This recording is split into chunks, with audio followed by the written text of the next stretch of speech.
오늘 주신 말씀의 제목을 함께 나누기를 원합니다.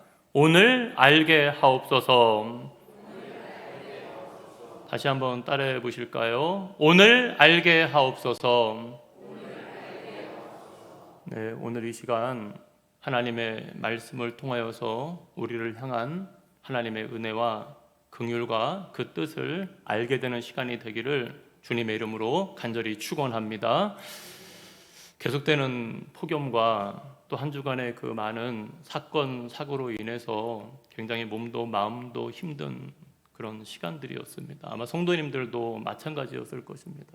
하지만 오늘 이 예배를 사모하며 이 자리에 나오는 성도님들에게 위로부터 주님의 주시는 평안과 위로가 함께 하시기를 주님의 이름으로 축복합니다. 오늘 말씀을 준비하면서 연륜이라는 말이 생각이 났습니다.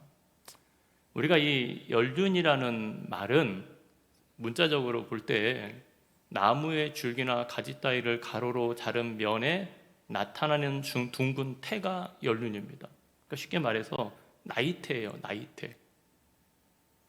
그런데 이제 이것이 세월이 흐르면서 이 말의 의미가 이제 확장이 돼가지고 여러 해 동안 쌓은 경험에 의하여 이루어진 그 숙련의 정도를 나타내는 말로 지금은 더 많이 사용되고 있다는 거죠. 저도 그랬어요. 이게 나이테였어. 그래서 저도 몰랐어요. 왜냐하면은 이게 경험과 그것을 쌓은 의미로만 받았기 때문에 그런 거죠. 그래서 연륜이 이게 나무의 나이테를 상징하는구나. 그 의미가 이게 이렇게 쓰여졌구나. 그걸 알게 됐어요. 저도. 그러니까 우리가 이제 그 나이테를 보면은 이 나무 줄기는 나무 둥치는 이 세포가 이제 분열을 하면서 굵어진다고 합니다. 그러니까 일반적으로 봄과 여름에는 당연히 세포 분열이 활발하게 일어나고 물도 비도 많이 오고 공급받으니까요 잘 자라겠죠. 그러니까 부피가 여러분들 커지겠죠. 그래서 당연히 잘 자라니까 이때의 자란 부분은 부드럽고 그 색깔도 여러분 연합니다. 그런데 가을과 겨울에는 이 세포의 성장이 어떻게 될까요? 당연히 추워지니까 느려지겠죠. 그러니까 당연히 부피도 작습니다. 대신 부피가 작은 것만큼 조직은 어떻게 될까요? 연한 게 아니라 단단해지겠죠. 그리고 색깔이 진해지는 거죠. 그러니까 이렇게 계절의 변화에 따라서 연하고 짙은 색이 번갈아 가면서 이 나이테가 생긴다라는 것이에요.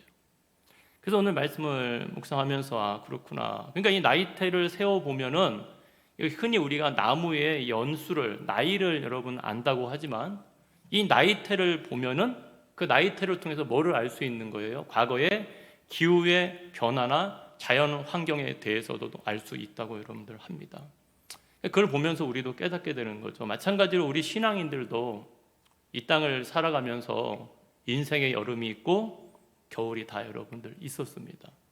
근데 참 우리의 삶의 자리에 가만히 여러분 돌아보면 인생의 그 여름의 시기가 분명히 짧지 않았음에도 불구하고 우리 각자에게는 뭐냐? 그 인생의 겨울이 찾아왔던 그 고난의 시기가 참 우리한테는 너무나 힘들고 굉장히 여러분 느리게 지나간 것 같다는 거죠. 근데 그럼에도 불구하고 지금 우리의 삶의 자리에서 돌아보면 그 겨울의 시간이 그 정말로 느리게 지나갔던 고난의 시간이 마치 겨울의 그 나이테가 더 짙어지듯이 우리의 삶 가운데도 더 짙은 은혜의 흔적으로 남아 있다는 거예요. 그러니까 이제 가만히 그때는 너무나 힘든 고난이었지만 돌아보니까 기 하나님의 고난을 통하여서 우리의 신앙을 연단시키는 것을 통하여서 내 삶이 자라나는 데 있어서 더 많은 지혜와 유익을 주었다는 거죠.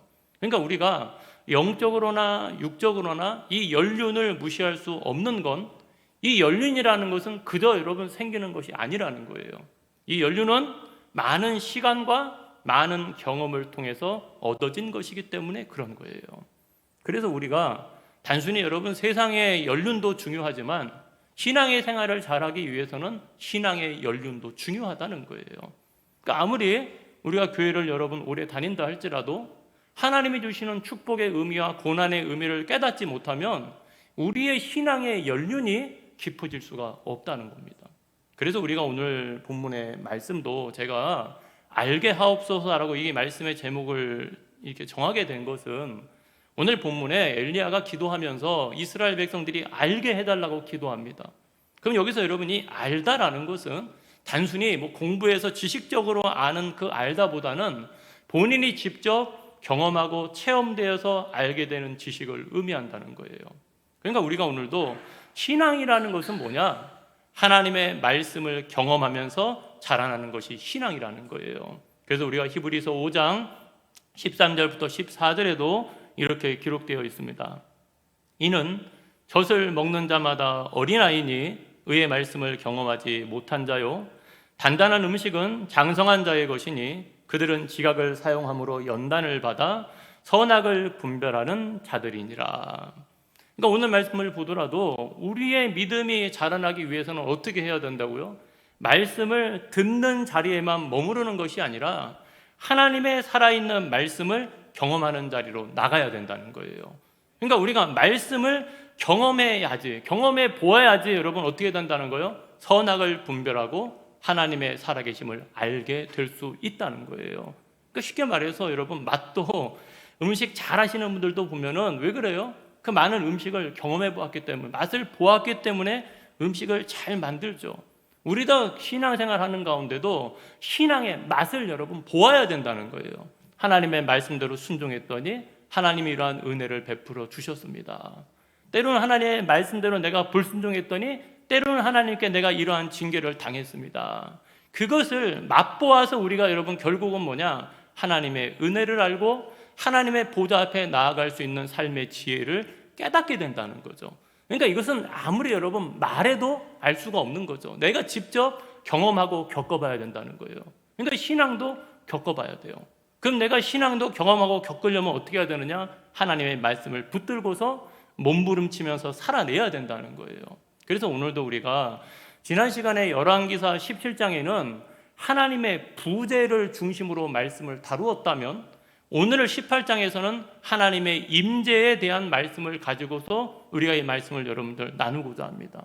그러니까 우리가 지난 가운데 하나님의 부재를 통하여서 순종하는 삶, 마르지 않는 은혜를 경험하기 위해선 하나님께 순종하는 삶을 살아야 됩니다. 말씀을 생명같이 여기면서 살아야 됩니다 라고 우리가 말씀을 나누었다면 오늘 우리가 그렇다면 하나님의 임재하는 삶을 살기 위해서는 여러분들 어떻게 해야 되느냐, 그것이 이제 오늘 말씀 속에서 우리가 깨달아서 나아갈 내용이라는 거예요. 여러분 오늘 3년 6개월, 정확히는 3년 6개월이에요. 우리가 18장 1절에 보면은 하나님이 엘리야에게 임했는데 많은 날이 지나고 제 3년에 라고 여러분 시작이 됩니다. 근데 야고보서나 누가보서나 다른 말씀을 볼 때 이 기근의 기간을 3년 6개월로 봅니다. 그럼 3년 6개월 동안 비가 내리지 않으니까 어떤 일이 벌어졌을까요? 기근이 심했고 풀이 마르고 짐승들이 먹을 꼴이 없어서 죽어갑니다. 그러니까 우리가 단순히 이 말씀을 오늘도 저도 18장을 쭉 집에 한번 돌아가면서 보시면 아합이 오바다를 데리고서 꼴을 구하러 다녀요. 그러니까 이 기근에 사람이 먹을 수 있는 물은 그나마 있었던 거예요, 지금. 그런데 점차 기근을 지나가면서 이제는 뭡니까? 풀이 마르고 짐승들이 먹을 꼴이 없고 이들의 이제 삶의 자리에 문제가 계속해서 생기게 되는 거죠. 그때 하나님의 말씀이 엘리야에게 임한다는 거예요. 그러니까 여러분 하나님이 우리에게 징계를 내리시는데요, 막 궁지로 모시는 하나님은 결단코 아니라는 거예요.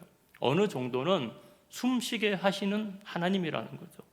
그래서 하나님이 엘리야에게 말해서 아합에게 보이라, 내가 비를 내리리라 라고 하나님이 말씀하시는 겁니다. 지금 아합이 하나님께 회개했거나 이스라엘 백성이 하나님을 찾았거나 그런 내용은 없어요.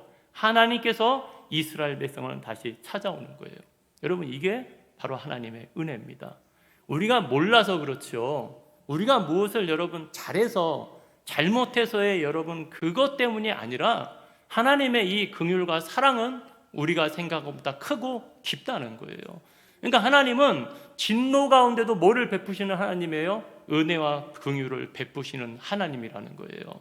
그러니까 지금 이 3년 6개월의 이 기근의 기간 동안 하나님은 여러분 우리 인간적인 표현으로 아주 편하게 아주 여러분들 발 두 다리 쭉 펴고 그렇게 있는 것이 아니라 하나님 앞으로 돌아오지 않는 이스라엘 백성들을 돌아보면서 굉장히 마음 아파하고 계시는 거예요.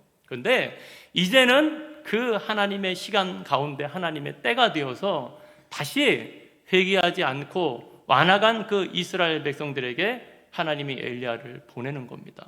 그래서 아합을 만난 엘리야가 말합니다. 당신의 바알과 아세라 선지자 850명과 내가 갈멜산에서 대결을 하자. 누가 참 하나님이냐? 이제 그렇게 여러분 말을 해요. 근데 성경에 보면은 바알 선지자 450명만 올라옵니다. 그러면 신학자들은 왜 아세라 선지자는 안 왔느냐? 그 당시에 이 아세라의 신 우두머리는 이세벨이었어요. 그러니까 이세벨은 그 갈멜산에 올라가지 않았다는 겁니다. 그러니까 이세벨을 따르는 아세라 그 선지자들도 보내지 않았다라고 대부분 해석합니다. 그러니까 아합과 바알 선지자 450명만 갈멜산에 올라가게 된 거예요. 그런데 이 갈멜산에 올라가서 열왕기상 18장 21절과 22절에 엘리야가 이렇게 이야기합니다. 모든 백성에게 가까이 나아가 이르되 너희가 어느 때까지 둘 사이에서 머뭇머뭇하려느냐. 여호와가 만일 하나님이면 그를 따르고 바알이 만일 하나님이면 그를 따를지니라 하니 백성이 말 한마디도 대답하지 아니하는지라. 엘리야가 백성에게 이르되 여호와의 선지자는 나만 홀로 남았으나 바알의 선지자는 450명이로다. 이 말씀을 묵상하면서 너무나 안타까웠습니다. 지금 이곳은 하나님의 약속의 땅, 가나안 땅입니다. 하나님이 애굽에서 그들을 구원해서 하나님이 아브라함과 약속에 선 그 언약의 땅이 바로 하나님 이 가나안 땅이고 이스라엘의 땅이에요. 비록 지금은 남쪽과 북쪽이 분열이 되어서 나누어져 있지만 그럼에도 불구하고 그들은 하나님의 백성들이라는 겁니다. 그리고 그들도 분명히 하나님을 알아요. 그런데 지금 이들은 어떤 모습을 하고 있는 거예요? 엘리야가 누구를 따를 것이냐 하고 묻는데 어떻게 하고 있어요? 머뭇머뭇거리고 있는 거예요. 근데 그리고 나서 여러분들 뭐라고 그런 거예요? 한마디 말도 대답하지 않고 있다라는 것이에요. 침묵이에요. 여러분 대부분 대화를 할 때 침묵은 동의예요, 부동의예요? 부동의예요. 동의하지 않기 때문에 대부분 침묵하는 겁니다. 막 대화해요. 근데 어느 순간 대화가 멈춰요. 그것은 그 말에 나는 동의하지 않는다는 거예요. 지금 이스라엘 백성들은 동의하지 않고 있습니다. 누구의 말이에요? 엘리야의 말이에요.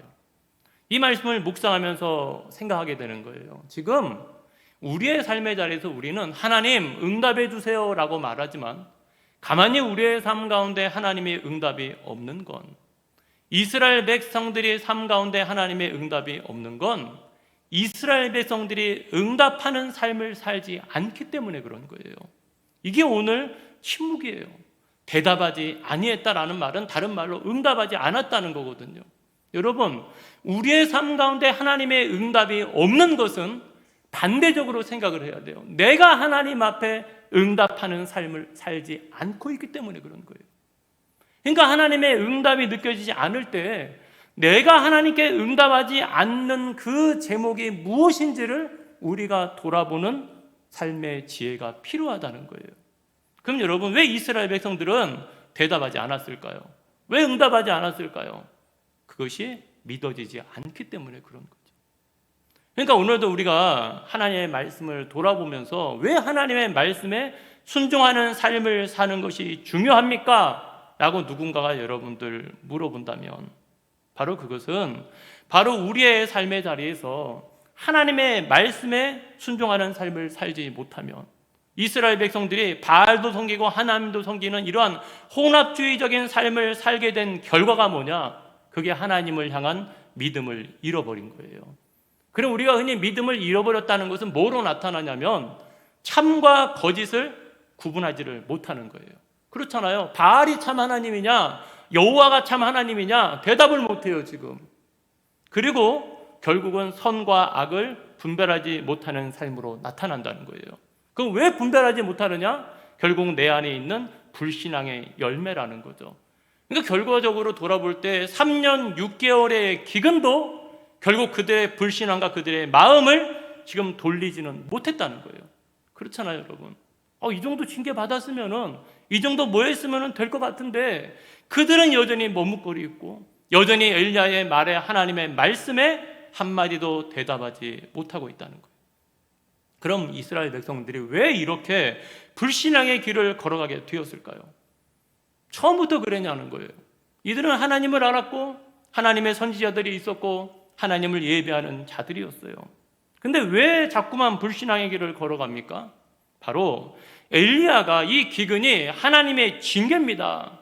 여러분이 바알과 우상 숭배를 한 죄에 대한 하나님의 심판입니다라고 말씀을 전했을 때 바로 그것을 아멘으로 응답하지 않았기 때문에 그런 거예요. 그러니까 쉽게 말해서 바알 섬기고 살아도 잘 사는데 아합의 시대가 여러분 아주 환난을 당했거나 아주 못 산 시대가 아니에요.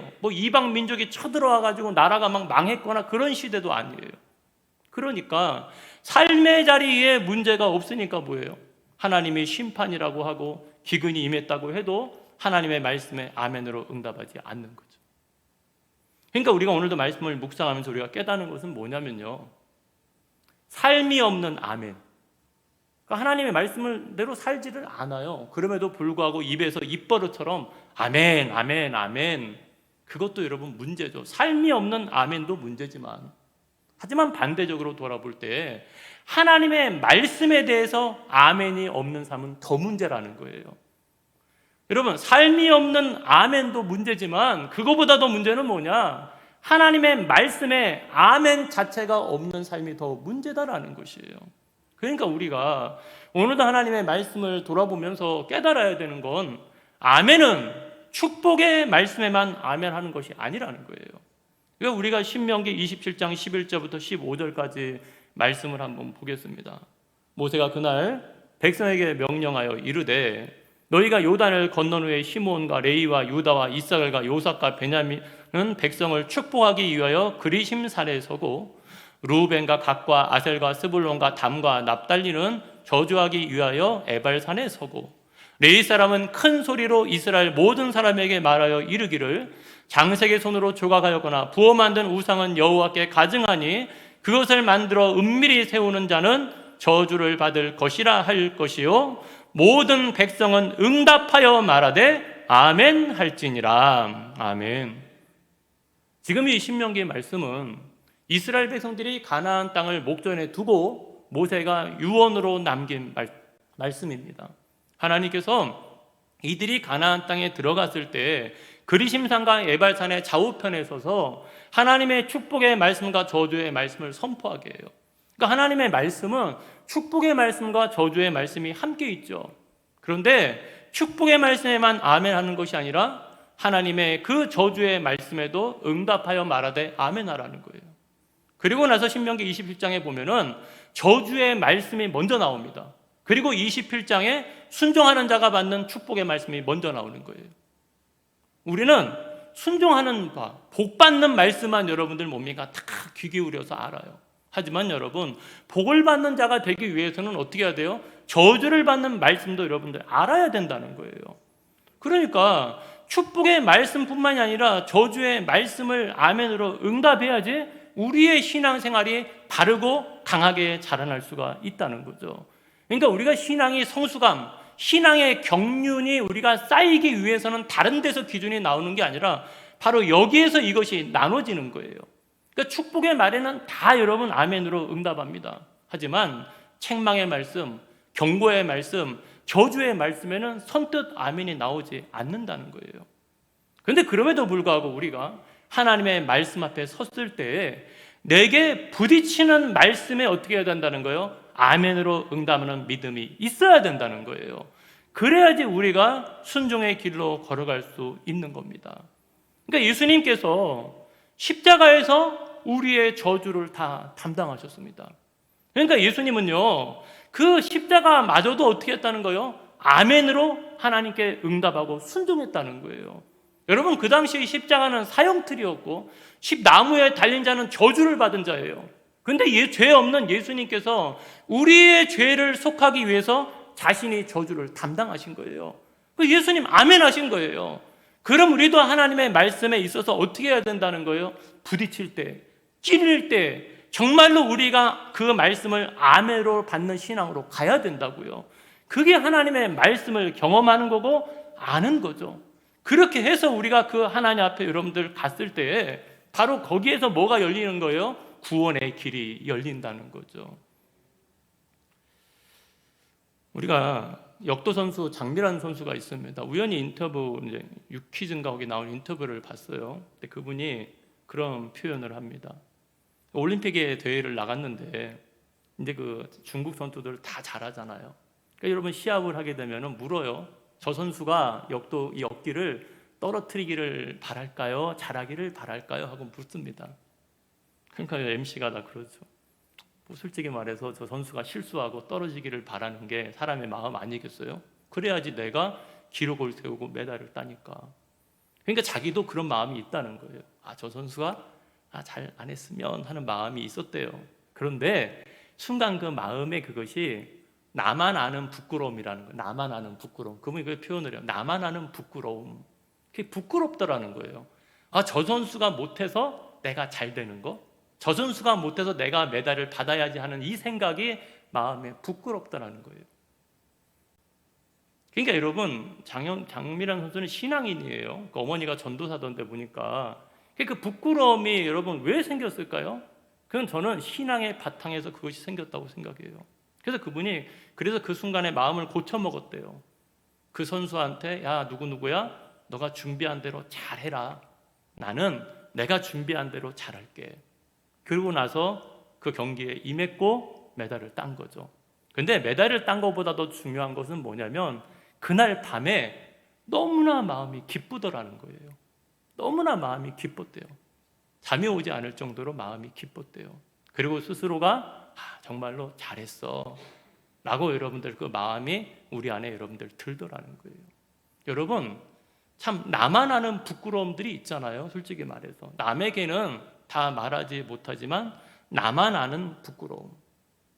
하지만 우리가 오늘도 신앙의 생활을 하는 가운데서 그 나만 아는 부끄러움은 여러분 나만 알고 있는 것이 아니라 하나님도 내 안에 내주하시는 성령님도 알고 계신다는 거예요. 그런 거 하나님은 어떻게 할까요? 우리가 그런 부끄러운 마음과 생각 가운데 살도록 내버려 두시겠냐고요? 그렇지 않아요. 그 부끄러운 생각들을, 부끄러운 마음들을 버리고 하나님이 원하시는, 기뻐하시는 마음대로 살도록 만드는 것이 성령의 역사라는 거예요. 그러니까 오늘도 지금 이스라엘 백성들은 대답하지 못하고 있지요. 그러니까 이 엘리야가 이 이스라엘 백성들에게 여호와가 하나님임을 알게 하기 위해서 바알 선지자와 대결을 제안합니다. 그게 열왕기상 18장 23절부터 24절까지 말씀이죠. 그런즉 송아지들을 우리에게 가져오게 하고 그들은 송아지 한 마리를 택하여 각을 떠서 나무 위에 놓고 불은 붙이지 말며 나도 송아지 한 마리를 잡아 나무 위에 놓고 불은 붙이지 않고 너희는 너희의 신의 이름을 부르라. 나는 여호와의 이름을 부르리니 이에 불로 응답하는 신 그가 하나님이니라. 백성이 다 대답하되 그 말이 옳도다 하니라. 지금 제단을 만들자는 거예요. 바알 선지자들이 제단 만들고 자신이 제단을 만들고 송아지를 잡아서 각을 떠서 그 나무에 제물을 올려놓는데 보통 제물을 올려놓고 불을 붙여서 제물이 이제 번제물로 드리게 되잖아요. 근데 오늘 이 엘리야는 뭐라고 하냐면 제물을 다 올려놓는데 불은 붙이지 않는 거예요. 그리고 자신이 섬기는 신의 이름을 불러서 불로 응답하는 신 그가 하나님이다 라고 지금 얘기를 하는 거예요. 지금 엘리야가 지금 제안을 하는 겁니다. 그리고 불이 응답해서 그것이 붙을 때 그것이 정말로 참 하나님이라는 증거가 된다는 거죠. 그런데 오늘 말씀을 묵상하면서 그럼 엘리야는 왜 제단을 쌓고 불로 응답해야 한다고 말을 했냐라는 것이에요. 좀 더 쉬운 표현으로 지금 이스라엘은 비가 내리질 않잖아요. 3년 6개월 동안. 그러면은 아까 백성들도 다 비를 기대하고 있으니까 우리가 기도해서 비를 내려달라고 기도하자. 그리고 응답하는 하나님이 우리 하나님이다 라고 여러분들 할 수도 있는 문제인데 왜 오늘 엘리야는 지금 물이 필요하고 비가 필요한데 불이 필요하다고 여러분들 얘기를 했냐라는 것이에요. 여기에는 여러분 의미가 있습니다. 바로 그것은 뭐냐면 우리 신앙인들이 이 죄의 문제를 가지고는 하나님 앞에 나아갈 수 없기 때문에 그런 거예요. 그러니까 지금 이스라엘에게 정말로 필요한 것은 엘리야가 지금 말하는 거예요. 비가 아니라는 거예요. 그러면 이스라엘 백성에게 필요한 것은 뭐냐? 속죄의 은혜가 필요하다라는 것이에요. 비가 필요한 게 아니라 그들이 불신앙 가운데서 하나님께 죄사함 받아서 구원받는 것이 그게 여러분들 필요하다는 거죠.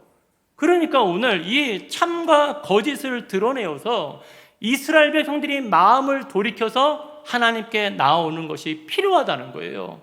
그래서 여러분 오늘 그 속죄, 그 가리우진 죄를 우리가 소멸시키기 위해서 위로부터 내려오는 불이 필요한 거예요. 그러니까 우리가 항상 우리의 삶의 자리에서 결핍이 있다 보면은 필요를 먼저 구하는 것이 사람의 마음입니다. 하지만 여러분, 하나님의 마르지 않는 은혜는 죄를 회개하는 자리에 임하는 거예요. 그런데 지금 너무나 안타깝게도 이스라엘 백성들은 죄를 회개하지 않고 있는 거예요. 지금 3년 6개월이 지났는데도 마음을 돌이키지 않고 있는 거예요. 여러분, 이 말씀을 예사롭게 생각하면 안 됩니다. 우리가 이렇게 산다는 거예요. 우리가 하나님 앞에 이렇게 묻어두고 내 교만으로, 내 판단으로, 내 정욕으로, 내 사정에 맞추어서 하나님 앞에 여전히 돌이키지 않는 마음을 가지고 사는 삶의 모습들이, 나만 아는 모습들이 우리 안에 분명히 있다는 거예요. 그래서 우리에게는 뭐가 필요한 거예요? 제단과 제물이 필요한 거예요. 그래서 우리에게 제단과 제물이 되어주시기 위해서 예수님이 십자가에 못 박혀 죽으신 거예요. 그러니까 여러분, 우리가 오늘도 왜 제단이 필요하고 제물이 필요하고 불이 필요하냐? 바로 죄를 대속해 주기 위해서 그런 거예요. 그러니까 하나님께서, 예수님께서 오셔서 말하기를 왜 예수님은 죄인들하고 먹고 마셔? 라고 유대인들이 말할 때 병든 자에게 의원이 필요하듯이 나는 의인을 부르러 온 것이 아니라 죄인을 부르러 왔노라. 이게 하나님의 여러분들 은혜라는 거예요. 그런데 이 하나님의 한량없는 은혜가 뭐를 아는 자에게 임하는 거예요? 내가 죄인임을 아는 자에게 임하는 거예요. 아무리 하나님이 속죄의 은혜를, 대속의 은혜를 베풀어 주려고 해도 내가 죄인임을 알고 그 주님의 십자가 앞에 나아가는 자에게 그 주님의 은혜가 임하는 거죠. 아무리 주님이 십자가를 못 박혀 죽으시고 피를 흘렸다 할지라도 내가 하나님 앞에 병든 내 죄의 모습들을 깨닫지 못한다면 그럼 하나님의 은혜는 여러분 임할 수가 없는 거죠. 왜요? 죄가 가로막혀 있기 때문에 그런 거죠. 그러니까 우리가 은혜의 비가 내리기 위해서는 먼저 뭐가 필요하다는 거예요? 제단 위에 이스라엘 백성들의 죄를 대속할 수 있는 제물과 그 제물을 태우는 불이 임해서 그 이스라엘의 죄의 속죄가 그 가운데는 여러분 임해야 된다는 거예요. 그러니까 오늘 말씀을 돌아볼 때 엘리야가 말합니다. 바알 선지자들한테 먼저 하라고 합니다. 그들이 아침부터 저녁까지 바알의 이름을 부릅니다. 심지어는 자기들의 몸을 상하게까지 하면서 피를 흘려가면서 하루 종일 바알의 이름을 부르지만 응답이 없지요. 바알 선지자도 거짓이고 바알도 거짓이니까 응답이 없지요. 하지만 하나님은 살아계신 하나님이다라는 것이죠. 그러니까 하루 종일의 모든 시간을 그들에게 다 주었지만 불이 내리지 않았어요. 저녁이 되자 엘리야가 모든 백성을 자신에게로 가까이 나오게 합니다. 그게 열왕기상 18장 30절과 31절 말씀이죠. 엘리야가 모든 백성을 향하여 이르되 내게로 가까이 오라. 백성이 다 그에게 가까이 가매 그가 무너진 여호와의 제단을 수축하되 야곱의 아들들의 지파의 수요를 따라 엘리야가 돌 12개를 취하니 이 야곱은 옛적에 여호와의 말씀이 임하여 이르시기를 내 이름을 이스라엘이라 하리라 하신 자더라. 지금 이 엘리야가 희한한 행동을 합니다. 지금 야곱의 아들들의 지파의 수요를 따라 돌 12개로 무너진 여호와의 제단을 다시 쌓습니다. 지금 나라는 북이스라엘은 10지파, 남유다는 2지파로 나눠져 있어요. 엄밀히 말하면 지금 북이스라엘은 10지파밖에 없어요. 그런데 12지파의 그 수요대로 그 돌을 쌓는 거예요. 그리고 통 4개의 물을 가득 채워서 3번을 붓습니다. 그러니까 12통을 거기다 여러분들 물을 붓습니다. 여기서 이제 이 물이 어디서 났을까 하는 사람들이 있어요. 신학자들이 지중해가 가까우니까 바닷물을 떠오지 않았을까, 때로는 기손 시내에서 떠오지 않았을까, 뭔가 물을 갖고 있었겠지, 여러 가지 해석을 하지만 여기서 중요한 건 그 물이 어디서 났냐가 중요한 게 아니에요. 여기서 중요한 건 왜 불을 붙여야 하는 제단과 제물에 물을 흘러 넘치도록 부었냐, 이게 중요한 거예요. 여러분, 이 물이 어디서 났지가 아니라 왜 불로 태워야 되는데 그거를 물로 여러분들 적시냔 말이에요. 그 왜 그럴까? 이유는 간단하죠. 바로 하늘에서 불이 내려와 제물을 불사를 때 이것이 확실히 하나님께서 하신 일이라는 것을 이스라엘 백성들이 똑똑히 보고 알게 하기 위해서 그런 거예요.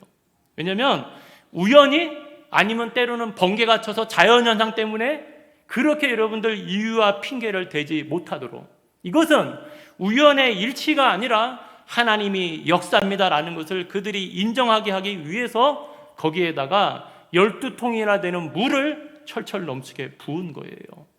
그러니까 오늘 그 물을 부어 놓고서 엘리야가 이제 하나님께 기도하는 거죠. 이 기도가 뭡니까? 오늘 말씀의 제목이죠. 36절과 37절입니다. 저녁 소재 드릴 때 이르러 선지자 엘리야가 나아가서 말하되 아브라함과 이삭과 이스라엘 하나님 여호와여, 주께서 이스라엘 중에서 하나님이신 것과 내가 주의 종인 것과 내가 주의 말씀대로 이 모든 일을 행하는 것을 오늘 알게 하옵소서. 여호와여, 내게 응답하옵소서. 내게 응답하옵소서. 이 백성에게 주 여호와는 하나님이신 것과 주는 그들의 마음을 되돌이키심을 알게 하옵소서 하매.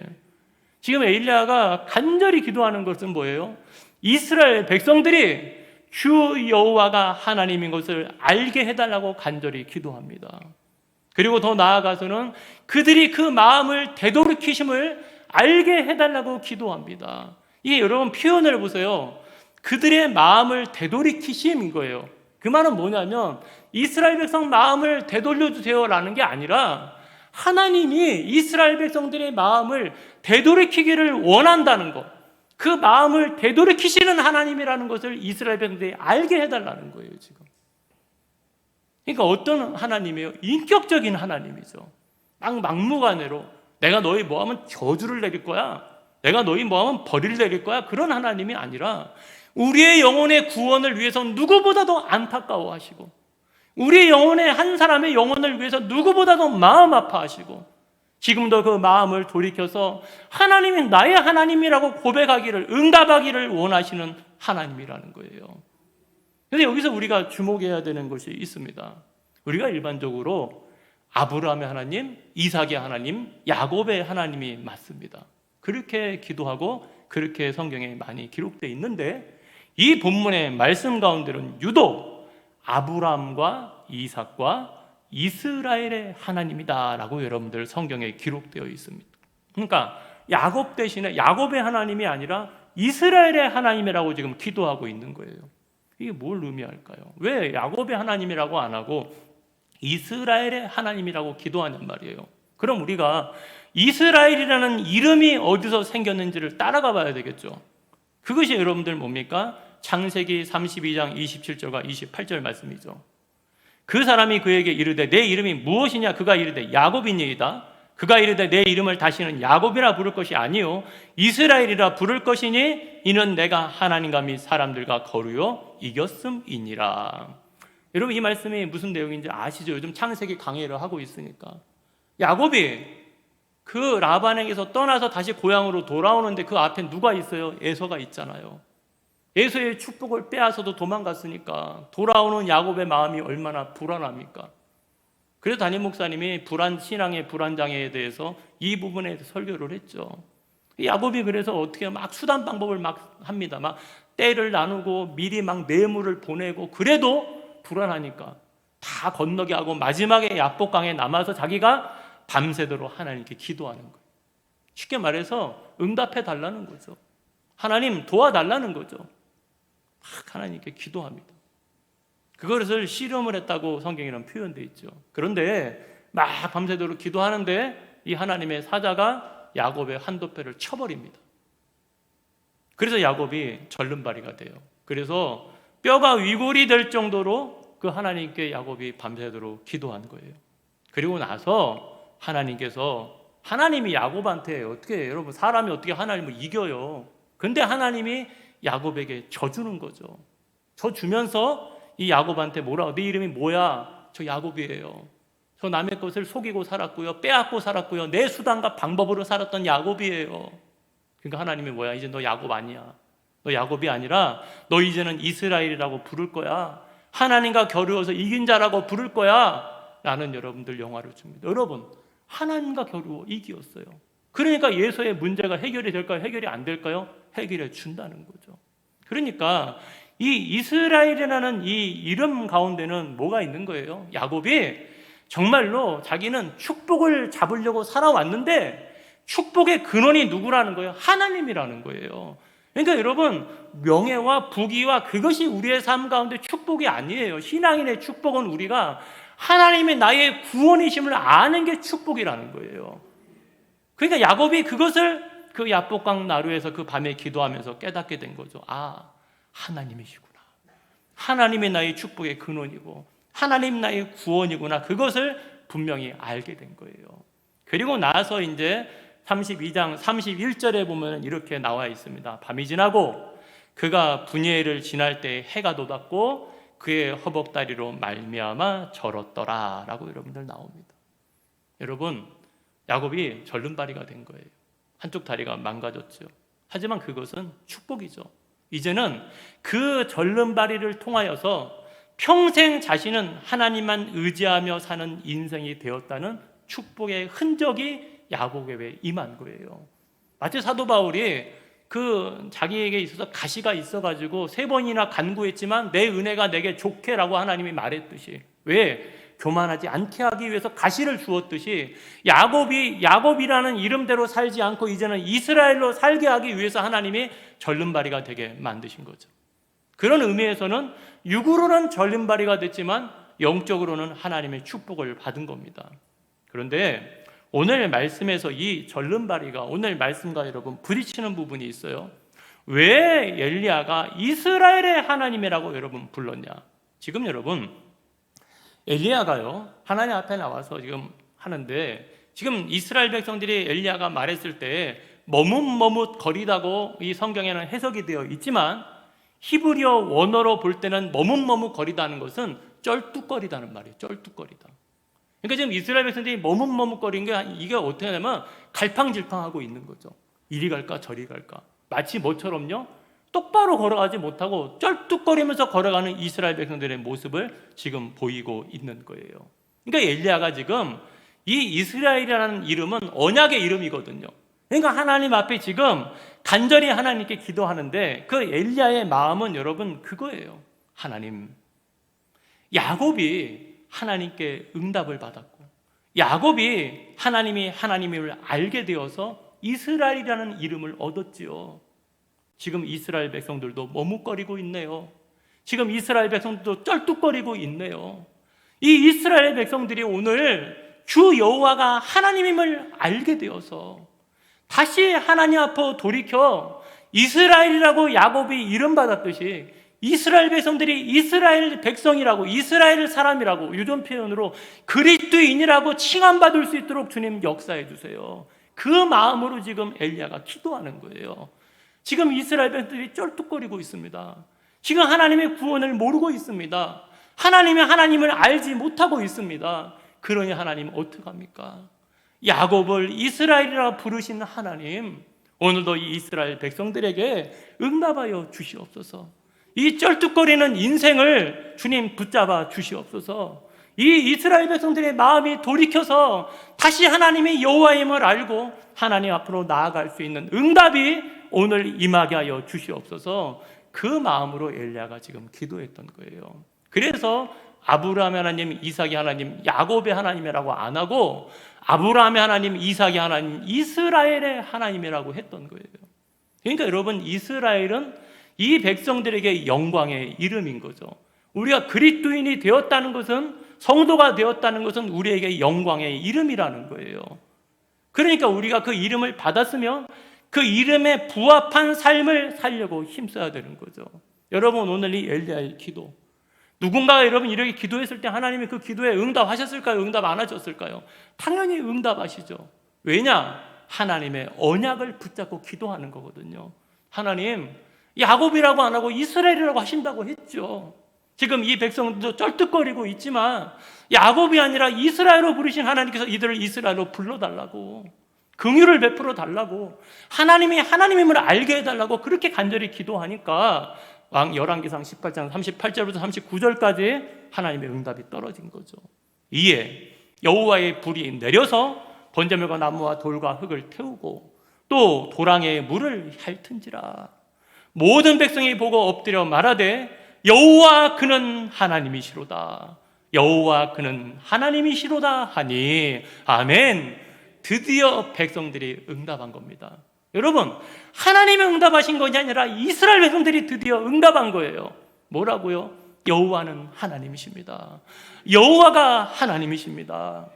그때 이 임재의 불이 제단 위에 임한 거예요. 여러분, 성령의 불이, 임재의 불이 임하기를 원하시죠? 사모하죠? 정말로 그 사모함으로 우리가 주님의 전에 여러분들 왔죠. 하지만 주님은 약속하셨어요. 하나님의 언약을 의지해서, 주님의 그 십자가를 의지해서 기도하는 자에게 나는 응답할 거야. 그러니까 우리가 오늘도 그 하나님의 응답을 구하고 바라는 삶을 살아야 되는데, 그 삶을 사는 자가 되기 위해서는 먼저 어떻게 해야 된다고? 우리가 하나님 앞에 응답되는 삶을 결단하고 살아가는 하나님의 자녀가 되어야 된다는 거예요. 그런 의미에서는 오늘 우리가 여러분들 알아야 되죠. 우리가 죄인임을 알아야 되고 여호와 하나님이 우리의 구원자가 되심을 분명히 알고 고백하는 신앙인으로 살아가야 된다는 거예요. 그게 뭐냐? 그게 그리스도의 십자가의 은혜라는 거예요. 여러분, 엘리야는 그 당시에 그가 붙잡을 수 있는 언약이 이스라엘이라는 그 언약이었어요. 하지만 만약에 엘리야가 이 시대를 살고 있다면 엘리야는 아브라함 하나님, 이삭의 하나님, 야곱의 하나님이 아니라 누구의 이름으로 하나님께 기도했을까요? 예수님의 이름으로 기도했을 거예요. 왜냐? 그리스도의 십자가가 우리를 향한 하나님의 사랑의 증표고 언약이기 때문에 그런 거예요. 그러니까 오늘 우리는 그리스도의 십자가를 붙들고 주님 앞에 나아갈 수 있는 은혜를 우리가 얻게 되는 거죠. 그래서 우리가 신앙의 삶 가운데서 우리가 주님 앞에 인격적으로 주님을 만나는 그 자리가 뭐냐? 십자가에서 주님을 만나게 되는 거예요. 근데 여러분, 한번 주님 만나고 내가 거듭난 그걸로 끝날까요? 내가 주님 만나고 거듭났어요, 내가 그 주님의 살아계심을 알게 된 걸로 끝나냐고요? 그것이 아니라 우리가 하나님 앞에 나와서 은혜를 받았으니 이 받은 은혜를 붙들고 주님의 말씀을 의지해서 사는 삶으로 계속해서 여러분들 나아가야 된다는 거예요. 이스라엘 백성들은 은혜를 못 받았나요? 이들처럼 하나님께 축복을 받은 민족이 어디 있어요? 홍해를 건넜고 요단을 건넜고 하나님이 약속의 땅을 주었고 하나님이 이른 비와 늦은 비를 베풀어 주셔서 그 하나님이 그 땅 가운데 그들을 정착하게 만들어 주셨잖아요. 그럼에도 불구하고 지금 와서 돌아보면은 그 하나님의 은혜를 떠나 또다시 우상 숭배의 자리로 나아가는 이스라엘 백성들을 돌아보면서 우리는 안 그러냐고. 우리도 하나님의 한량없는 은혜를 분명히 받았음에도 불구하고 그 하나님의 받은 은혜에 응답하지 못하고 여전히 내 생각과 내 방법과 내 주장 가운데 매어서 살아갈 때가 우리의 삶 가운데 너무나 많이 있다는 거예요. 그러니까 쉽게 말해서 안다고 하지만 모르고 살 때가 많다는 거죠. 목요일이었습니다. 3일 전이죠. 교회 사무실에 있는데 전화 한 통화가 왔어요. 20대부터 함께 신앙생활했던 동역자였습니다. 그런데 이제 교회를 옮기고 몇 년 동안 못 만났는데 전화가 왔습니다. 목사님 잘 계시죠? 소금은약교회에 계신다는 거 듣고 말씀도 보고 이렇게 있습니다. 근데 왜 전화하셨어요? 그랬더니 그분이 그렇게 얘기하는 겁니다. 괜찮아요. 저 교회 시계소리예요, 시계소리. 그분이 말하기를, 목사님, 제가 암에 걸렸어요. 그러는 거예요. 근데 암 사기가 되어가지고 암이 다 퍼졌습니다. 한쪽 다리는 뼈를 다 제거를 했어요. 그렇게 얘기를 하고 본인이 걸을 수 없는 신세가 되었다고 얘기를 합니다. 그런데 그 고통 가운데 하나님 앞에 자기가 회개를 한답니다. 근데 회개하다 보니까 자신의 신앙의 삶이 그동안 바리새인처럼 살았다라고 여러분 얘기를 하는 거예요. 그분은 참 신실한 신앙인이었어요. 근데 스스로 하나님 앞에 나는 바리새인이었습니다 라고 고백을 하는 거예요. 그러면서 저에게 말합니다. 목사님, 함께 사역하면서 제가 목사님 정죄하고 판단했던 그런 모습들이 있다면 주님 앞에 회개합니다. 그리고 주님 앞에 나와서 혹시라도 그런 부분이 있다면 용서해 주세요 라고 말하는 거예요. 그분이 저한테 뭘 잘못했을까요? 아니요, 제가 목사로서 더 덕이 되지 못하면 덕이 되지 못했지 저한테 잘못한 거 없습니다. 근데 그분이 말을 하는 겁니다. 아니에요 목사님, 제가 교만해가지고요, 제가 참 많이 죄를 지었어요. 하나님께 회개하다가 생각이 나서 목사님께 전화하는 겁니다. 자꾸 이렇게 여러분들 얘기를 하더라고요. 그러면서 그랬어요. 우리가 하나님의 나라가 없다면 그럼 너무나 슬프고 너무나 마음이 아픈 일이지만 하나님의 나라를 바라보며 기도하며 갑시다. 그리고 전화를 마쳤어요. 누구보다도 그 삶을 잘 알기에 눈물이 날 수밖에 없었어요. 3층 소예배실에서 주님 앞에 펑펑 울면서 기도했어요. 하나님, 어떡합니까? 하지만 하나님 앞에 나와서 기도하고 간구하면서 주님 앞에 맡깁니다. 하나님이 모든 것을 다 알고 계시기 때문에 그렇습니다. 그러니까 우리가 여러분 그 전화를 받으면서 말씀을 준비하면서 참 나한테 목사님 용서해 주세요 라고 가는 그 전화를 들을 때 목사로서 하나님 앞에 나와서 정말로 내가 더 많은 죄인임을 깨닫고 나가야 되는데 내가 더 많은 죄인이죠. 그럼에도 불구하고 내가 그것을 모르고 살아갈 때가 너무나 많았다는 하나님께 여러분들 회개가 되었습니다. 여러분, 우리가 신앙의 생활을 할 때 죄로 말미암아 절뚝거리면서 살아갈 때가 많이 있습니다.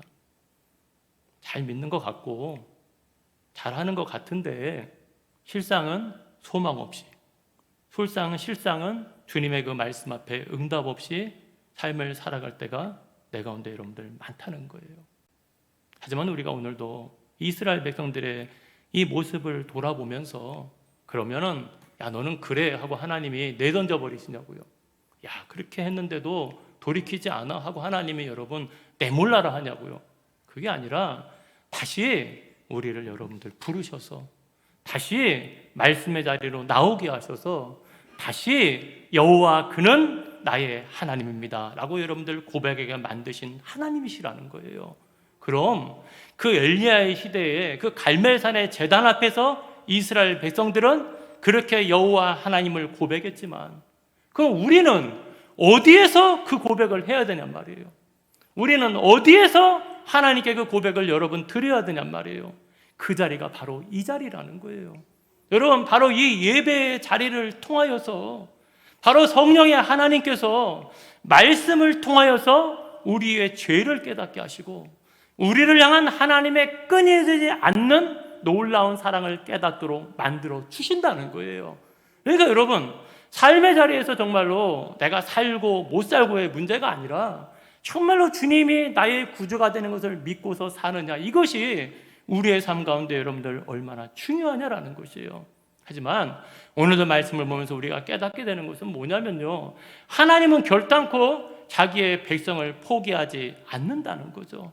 어떠한 방법을 통해서라도 우리를 여러분 찾아와 주시고 우리에게 말씀하여 주시는 하나님이라는 거예요.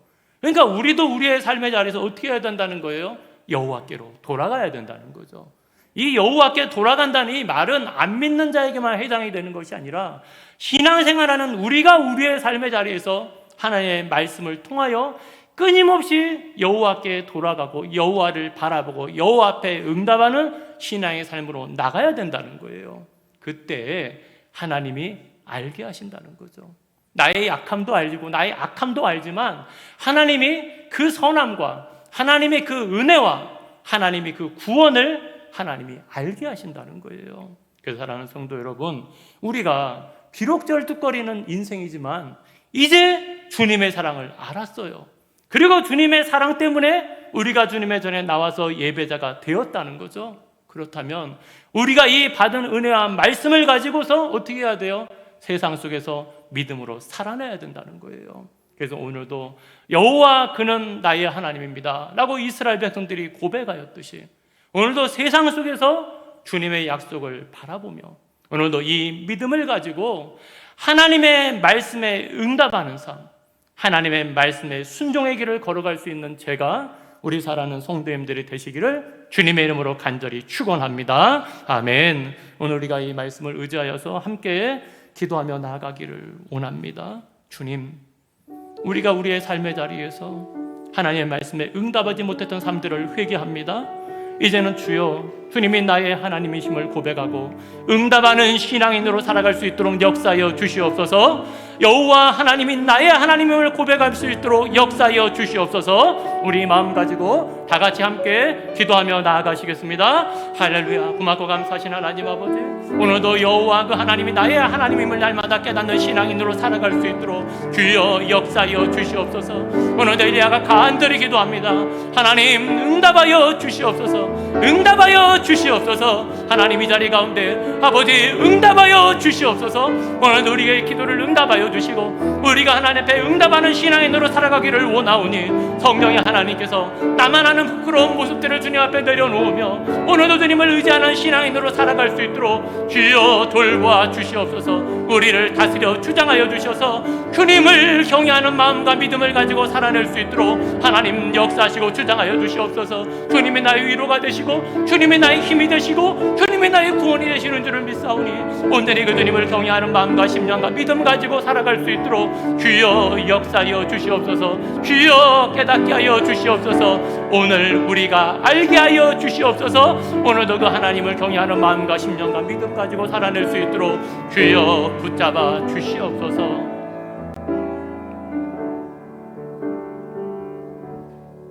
고맙고 감사하신 하나님 아버지, 오늘도 저희들 무엇이간데 사랑하시고 하나님 주님의 전에 나와 예배자로 살아가게 하시며 오늘도 나의 죄됨을 깨닫게 하시고 하나님의 하나님 되심을 알게 하여 주신 그 사랑과 은혜를 진심으로 감사를 드립니다.